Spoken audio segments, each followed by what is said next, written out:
ketemu lagi dengan saya Bu Agustina Ismiati. Kali ini dengan mata pelajaran sosiologi akan menjelaskan tentang berbagai hal kehidupan manusia. Ya, sebelum kita mulai, mari kita berdoa menurut agama dan kepercayaan kita masing-masing. Berdoa dimulai. Berdoa selesai. Oke, untuk yang pertama ini ya, saya akan menjelaskan tentang perubahan sosial ya, di mana perubahan sosial itu ada mata pelajaran kelas 3. Setelah kalian kelas 1 dan kelas 2 mengetahui tentang apa itu sosiologi, tentang berbagai kehidupan manusia ya, kita akan masuk dalam perubahan sosial. Yang sebelumnya kita sudah mempelajari tentang teori-teori dari perubahan sosial itu sendiri. Oke. Di sini perubahan sosial dan dampak terhadap kehidupan masyarakat. Ya. Yang pertama, saya akan menjelaskan tentang kompetensi dasarnya dulu. Ya. Yang pertama yaitu memahami berbagai bentuk dan faktor perubahan sosial serta akibat yang ditimbulkan dalam kehidupan bermasyarakat. Jadi kompetensi dasar ini kita akan memahami bagaimana bentuk serta faktor dari perubahan sosial itu sendiri, serta apa saja sih yang ditimbulkan gejala-gejalanya di masyarakat itu. Yang kedua, yaitu menalar berdasarkan pemahaman dari pengamatan dan diskusi tentang perubahan sosial. Jadi setelah kalian nanti memahami berbagai aspek kehidupan, kalian akan menalarnya bagaimana tentang perubahan sosial itu yang terjadi serta yang ditimbulkan di dalam masyarakat. Ya.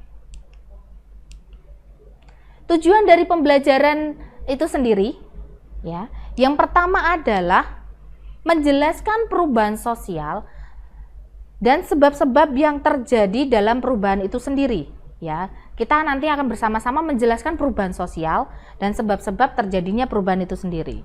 Yang kedua yaitu menjelaskan perubahan sosial dan perubahan antar hubungan individu atau dengan kelompok serta saling berinteraksi satu dengan yang lain. Yang ketiga yaitu mengidentifikasi perubahan sosial dan dampak terhadap kesenjangan di masyarakat, di mana kita akan setelah kita menjelaskan tentang perubahan sosial, sebab-sebabnya, setelah itu mengetahui hubungan antara kelompok satu dengan kelompok yang lainnya serta individu, setelah itu kita akan mengidentifikasi bagaimana perubahan itu sendiri terjadi. Yang terakhir yaitu setelah nanti kita mengidentifikasi, kita akan menjelaskan perubahan sosial serta perkembangan dalam menuju masyarakat yang demokratis. Ya, itu dari tujuan pembelajaran itu sendiri kita akan mengulas dalam materi perubahan sosial. Ya.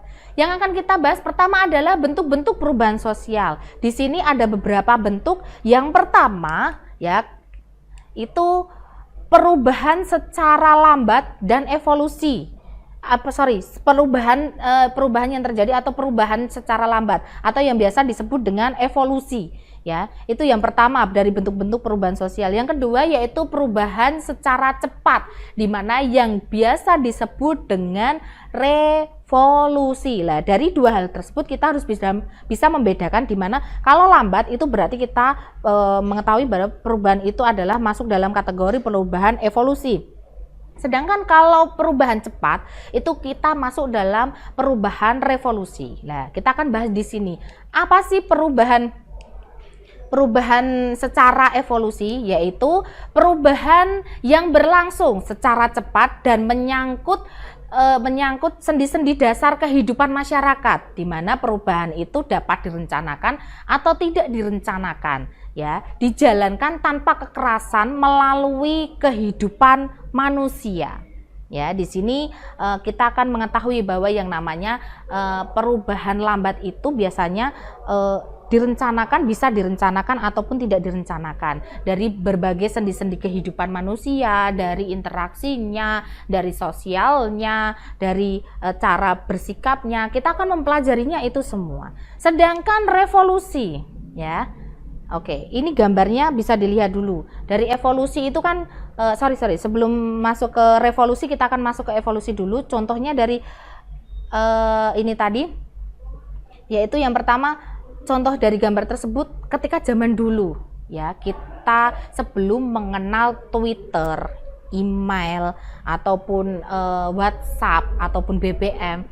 Nah, kita akan membaca berita tersebut atau mengenal yang namanya tulisan itu dari tulisan tangan dulu, tulisan ukiran tangan, bagaimana ditulis di sebuah kertas, dikirimkan di pos, ya, nanti secara manual. Sedangkan sekarang tanpa kita menulisnya itu sudah bisa diterima secara langsung oleh penerimanya tanpa kita harus bersusah payah untuk menulisnya. Ya, jadi seperti kita contohnya saat ini yang sudah menjadi fenomenal, yaitu melalui WhatsApp, ya, WhatsApp ataupun Facebook ataupun Twitter itu bisa terhubung langsung oleh si penerimanya. Yang selanjutnya yaitu kalau revolusi, ya, bedanya dengan revolusi.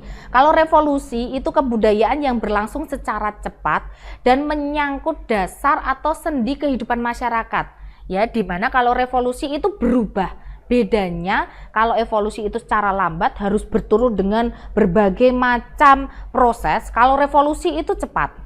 Ya, di sini saya akan mencontohkan kalau revolusi itu biasanya itu seperti ketika ada demonstrasi, ya, mereka secara tanggap biasanya mendemo hal-hal yang tidak sesuai dengan keinginan individu, nanti salah satu individu dengan individu yang lainnya biasanya membentuk sebagai satuan kelompok. Oke. Ya. Oke. Perbedaannya dengan perubahan kecil, ya. Tadi saya katakan bahwa di sini ketika ada bentuk-bentuk perubahan, ada evolusi, ada revolusi, di sini juga ada perubahan secara signifikan kecil atau bisa dianggap tidak berpengaruh dengan berbagai aspek kehidupan, yaitu contohnya dengan model rambut. Kalau zaman dulu, orang dulu itu kan menyukai dengan rambutnya panjang tanpa dimodel dengan apapun. Kalau orang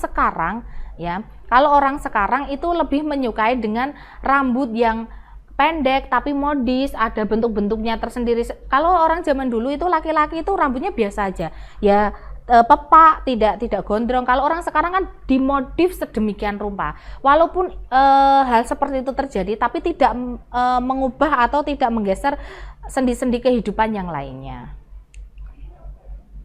Oke, yang selanjutnya kalau perbedaannya, kalau tadi ada perubahan kecil, sekarang ada perubahan besar. Perubahan besar itu biasanya berpengaruh pada sistem kerja, ya, hubungan kekeluargaan, serta stratifikasi kehidupan masyarakat, ya. Contohnya seperti yang tadi saya katakan bahwa yang namanya perubahan besar itu tidak seperti perubahan kecil. Kalau perubahan kecil itu tidak menggeser sendi-sendi kehidupan, kalau perubahan besar itu justru malah bisa berpengaruh pada kehidupan di sekeliling kita, ya. Contohnya reformasi, ya, reformasi itu kan mengubah segala bentuk sendi-sendi kehidupan yang terjadi pada diri kita.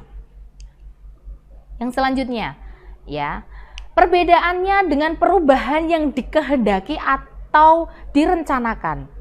Ya, kalau perubahan yang dikehendaki itu perubahan yang terlebih dahulu oleh pihak-pihak yang dikehendaki mengadakan perubahan dalam masyarakat atau caranya mempengaruhi masyarakat itu dengan sistem yang teratur, terlebih dahulu dinamakan dengan rekayasa sosial. Jadi contoh perubahan yang dikehendaki apabila kita ingin suatu saat kita itu menjadi dokter, ya, menjadi dokter atau menjadi polisi, ya. Dari sekarang itu juga dipersiapkan sedemikian rupa, sedemikian detail. Jadi kita tuh suatu saat itu bisa menjadi apa yang kita inginkan, ya. Jadi itu contoh salah satu perubahan yang dikehendaki atau direncanakan. Bisa jadi, ya, di sini contohnya adalah selain kita menjadi dokter atau menjadi polisi, kita bisa juga membangun sebuah bangunan, di mana infrastruktur kehidupan pembangunan masyarakat itu salah satunya adalah jalan ataupun gedung, di mana ketika kita bisa membangun sebuah jalan alternatif atau jalan tol itu tadi, suatu saat ketika lebaran nanti jalannya semuanya bisa melancar, tidak macet, itu adalah salah satu perubahan yang digandaki atau direncanakan dengan proses atau jangka waktu yang sangat lama. Oke, yang selanjutnya yaitu perubahan yang tidak dikehendaki atau tidak direncanakan, ya. Di sini perubahan yang tidak dikehendaki atau tidak direncanakan, kita tidak tahu kondisinya, ya. Kondisinya itu biasanya akibat karena permasalahan sosial, karena hubungan sosial yang tidak stabil, karena terjadi ketidakseimbangan yang ada di keluarga kita, ketimpangan sosial, ya itu tadi. Ya, salah satunya adalah contoh ketika kita posisinya anak itu ya. Kita posisinya anak, orang tua kita tadinya pengusaha dua-duanya, tapi ternyata mereka berdua itu bercerai. Ya, yang diakibatkan diri kita itu nanti gara-gara perceraian itu akhirnya kita bisa lari ke narkoba ataupun bisa lari ke hal-hal yang negatif. Itu yang dinamakan perubahan yang tidak dikehendaki atau tidak direncanakan. Jadi di luar dari batas kemampuan kita itu. Oke. Ya. Selanjutnya di sini saya juga akan membahas tentang perubahan struktural dan proses perubahannya tersebut. Di mana perubahan struktural itu apa sih? Perubahan yang sangat mendasar yang menyebabkan timbulnya reorganisasi masyarakat. Ya, perubahan proses di mana sifat tersebut itu merupakan penyempurnaan dari perubahan sebelumnya. Oke. Faktor yang menyebabkan perubahan sosial, ya, salah satunya adalah faktor internal. Faktor internal itu faktor, ya, yang terjadi. Ini tuh apa sih? Ada yang tahu? Ini tuh kan di dalam. Jadi kalau faktor internal itu biasanya dari dalam diri kita biasanya, ya. Kalau ini ciri-cirinya adalah salah satunya adalah bertambah atau berkurangnya penduduk. Terus adanya penemuan-penemuan baru. Yang selanjutnya yaitu pertentangan masyarakat atau konflik sosial. Biasanya terjadi disintegrasi antara individu satu dengan individu yang lainnya. Biasanya kenapa terjadi konflik. Terus yang selanjutnya yaitu terjadi pemberontakan atau revolusi. Ya, itu tadi ciri-ciri dari faktor internal. Yang selanjutnya yaitu faktor eksternal. Faktor eksternal itu biasanya diliputi oleh beberapa ciri yaitu lingkungan fisik yang ada di sekitar manusia, yang kedua peperangan, yang ketiga pengaruh kebudayaan dari masyarakat lain. Jadi biasanya kita itu terpengaruh, kalau eksternal itu kan dari luar. Bagaimana kita menentukan perubahan sosial itu biasanya adanya faktor dari luar, westernisasi atau modernisasi yang kita menelannya secara mentah-mentah kayak gitu. Oke. Faktor pendorong perubahan sosial. Ya, faktor pendorong perubahan sosial salah satunya adalah kontak dengan kebudayaan lain. Yang kedua, sistem pendidikan yang maju. Yang ketiga, sikap menghargai hasil karya orang dan keinginan untuk maju. Yang selanjutnya, toleransi. Sistem pelapisan masyarakat yang terbuka. Penduduk yang heterogen. Ketidakpuasan masyarakat terhadap bidang kehidupan tertentu. Orientasi ke masa depan dan adanya nilai bahwa manusia itu berikhtiar untuk memperbaiki hidupnya. Kenapa saya katakan faktor pendorong itu termasuk salah satu faktor pendukung perubahan sosial? Karena di sini selain adanya kontak dengan kebudayaan lain, ya, kita juga ada sisi dari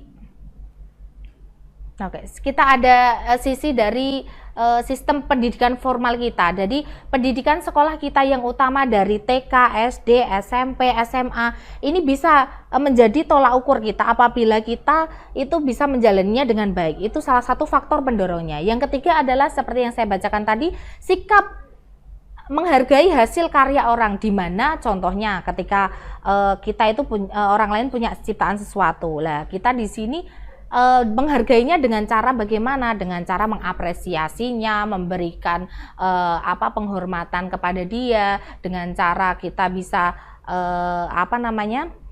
mendukungnya agar dia itu bisa lebih maju lagi dan lebih baik lagi. Yang selanjutnya yaitu tadi yang saya katakan adalah toleransi. Kenapa kita harus punya sikap toleransi? Saling menghormati antara satu dengan yang lainnya, karena itu adalah sebagai tolak ukur di mana ketika kita ingin berubah menjadi lebih baik, kita harus bisa menghargai, seperti halnya tadi sikap menghargai karya orang lain.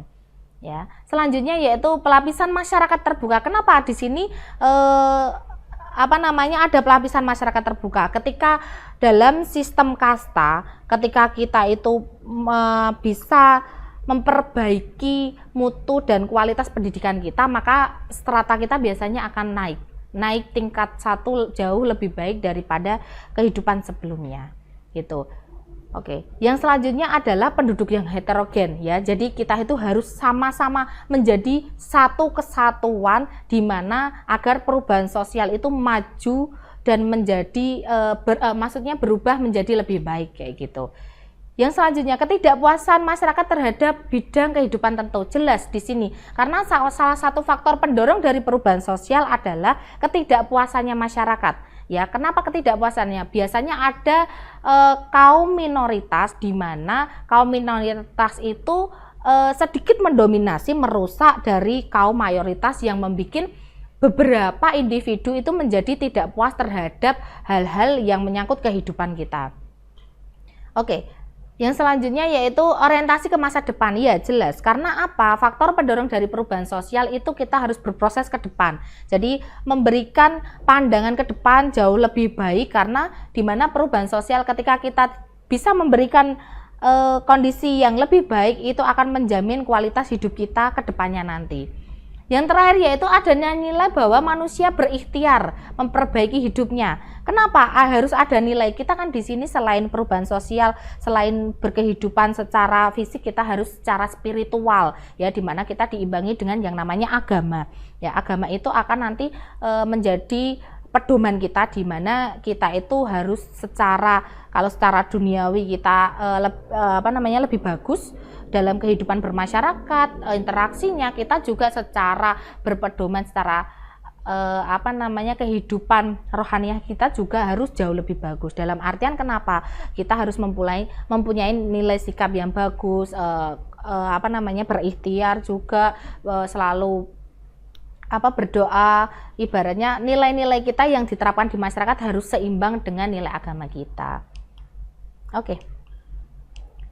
Yang kedua, selain tadi ada faktor pendorongnya dalam perubahan sosial, kita juga punya faktor penghambat perubahan sosial, yaitu kurangnya hubungan dengan masyarakat lain yang menyebabkan suatu masyarakat tidak berkembang yang terjadi di masyarakat lain dan dapat memperkaya kehidupan masyarakat. Kenapa kurangnya hubungan? Karena di sini semakin ke depan masyarakat itu semakin individualis ya. Individualis. Kenapa saya katakan individualis? Lebih peduli pada dirinya sendiri, tidak peduli dengan orang lain, mereka lebih cuek, mereka lebih enggan untuk berkumpul, mereka lebih susah untuk mengadakan sosialisasi. Itu tadi faktor penghambatnya. Jadi kenapa dikatakan kurang berkembang, yaitu tadi karena tidak lebih sekarang, karena adanya teknologi yang semakin canggih, hubungan sosial yang terjadi itu semakin berkurang.